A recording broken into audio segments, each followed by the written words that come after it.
50 লাখ টাকা কি স্বরাষ্ট্র উপদেষ্টার বাবা মানে বাবা দিবে, নাকি হচ্ছে ওনার বেতন থেকে কাটা হবে? উনি 50 লাখ টাকা ঘোষণা করতে কি, উনি তো টাকা ঘোষণা তো বড় বিষয় না। বড় বিষয় হচ্ছে যে এই সন্ত্রাসী তাকে গুলি করেছে সেই সন্ত্রাসীকে অনতিবিলম্বে ধরা। যখনই সে টাকা ঘোষণা করছে তখনই আমাদের মনের মধ্যে সন্দেহ, মানে একটা সন্দেহের উদ্ভব হয়েছে যে যেহেতু টাকা ঘোষণা করছে হয়তো তাহলে সন্ত্রাসী পালিয়ে গিয়েছে, আমাদের এরকম ধারণা।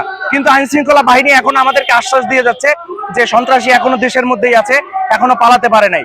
যেহেতু পালাতে পারে নাই সেহেতু এখন পর্যন্ত কেন সন্ত্রাসীকে গ্রেপ্তার করা গেল না, এইটার জবাব আজকে আমরা চাওয়ার জন্য এখানে হচ্ছে সম্মিলিতভাবে ডাকসুর সাথে একাত্মতা পোষণ করে আমরা এখানে মিছিলে মানে সম্পৃক্ত হয়েছি। এবং অলরেডি আপনারা জানেন 10 সদস্য বিশিষ্ট সাদিক কায়েম সহ ডাকসুর 10 সদস্য বিশিষ্ট নেতৃবৃন্দ হচ্ছে মানে মন্ত্রণালয়ের ভিতরে প্রবেশ করেছে তাদের সাথে আলাপ আলোচনা করার জন্য।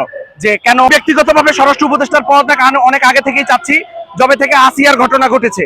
আমরা হাদি ভাইয়ের সাথে টানা 3 দিন শাহবাগে মানে সারা দিন 24 ঘন্টা রাত্রি যাপন করেছি, তার সাথে একই সাথে আন্দোলন করেছি।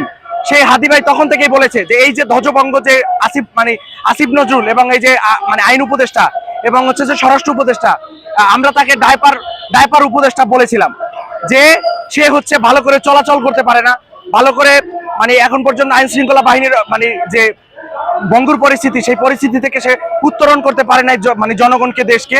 তো তার পদে বসে থেকে লাভ কি? সে শুধু বসে আছে। সে দেখে যে মানে মাংসে আলু কম হয়েছে না বেশি হয়েছে, কার বউ মানে দেশে থাকে না অন্য জায়গায় থাকে, কে কত টাকা বেতন পায়, এইগুলো দেখার জন্য, এই তামাশা দেখার জন্য তো আমরা তাকে স্বরাষ্ট্র উপদেষ্টা বানাই নাই। তাকে যারা স্বরাষ্ট্র উপদেষ্টা বানিয়েছে সাখাওয়াতের পরে, যে ব্রিগেডিয়ার জেনারেল সাখাওয়াতের পরে, কারা তাকে অনুমোদন করেছে আগে তাদেরকে ধরতে হবে। তাদেরকে এই হাদিকে যারা গুলি করেছে এই দায়ভার তাদের উপরেও বর্তায়। আপনি জানেন স্বৈরাচারী খুনি হাসিনার আমলে কেউ একটা আওয়ামী লীগের বিপরীতে একটা মানে হাহারিয়াক দিলেও তাকে বাসা থেকে 1 ঘন্টার মধ্যে গ্রেফতার করে নিয়ে আসতো এই বাহিনী, এই ডিজিএফআই, এই এনএসআই, এই এসবিরা। তারা এখন কি করে? তারা জনগণের তামাশা দেখতেছে। হাদির উপরে এইভাবে হামলা হইলো। হাদি বারবার বলেছে যে আমাকে বিভিন্ন নাম্বার থেকে বলা হচ্ছে যে আমার উপরে হামলা আসতে পারে। তারপরও ডিজিএফআই, এই যে ডিসি মাসুদ, সে কেন এই নাই ব্যবস্থা নেয় নাই? তার সাথে তো কন্টিনিউয়াসলি হাদি ভাইয়ের যোগাযোগ ছিল, সে কেন ব্যবস্থা নেয় নাই? তার মানে কি? তাহলে প্রশাসনের তো জড়িত আছে, আর প্রশাসন হয়তো টাকা খেয়ে বিদেশে তাকে বের করে দিছে। তো আমরা বিশ্বাস করি তাকে অনতিবিলম্বে গ্রেপ্তার করতে হবে যদি দেশে থেকে থাকে।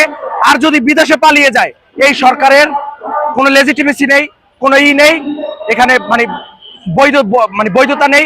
সে সরকারে বসে থাকবে বা স্বরাষ্ট্র উপদেষ্টা তার চেয়ে গতিতে বসে থাকবে। আমরা তাকে অবশ্যই তার পদত্যাগ দাবি করি।